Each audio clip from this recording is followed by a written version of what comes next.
Les hommages à Bernard Tapie ont commencé. Ce mercredi 6 octobre, 3 jours après la mort de l'homme d'affaires, sa famille et ses proches se sont réunis pour une messe célébrée à Paris. En l'église Saint-Germain-des-Prés, tous étaient bouleversés par ce dernier adieu à l'ancien ministre et patron de l'Olympique de Marseille, décédé dimanche 3 octobre à l'âge de 78 ans après des années de lutte acharnée contre un double cancer.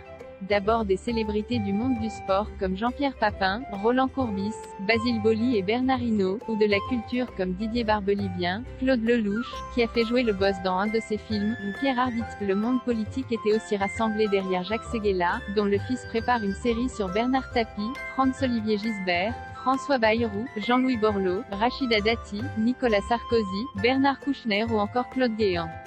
Brigitte Macron a aussi voulu honorer la mémoire de Bernard Tapie. Emmanuel Macron n'a pas pu être présent puisqu'Oyol est en déplacement en Slovénie pour assister au sommet européen avec 26 autres dirigeants. La famille de l'homme d'affaires, évidemment, était aussi présente derrière Dominique, son épouse depuis des décennies.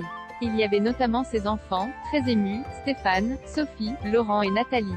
Après cette messe, la dépouille de Bernard Tapie va prendre la route de Marseille, où il voulait reposer pour l'éternité. Ce jeudi 7 octobre, les supporters de l'OM vont pouvoir rendre hommage au boss au stade Vélodrome. Le cercueil de Bernard Tapie sera exposé dans un des salons dans l'enceinte sportive à partir de 18 h, a précisé à l'AFP le directeur de la communication du club de la cité phocéenne, Jacques Cardoz. Vendredi 8 octobre, les obsèques de l'homme d'affaires seront célébrées en la Majeure de Marseille, la cathédrale Sainte-Marie-Majeure.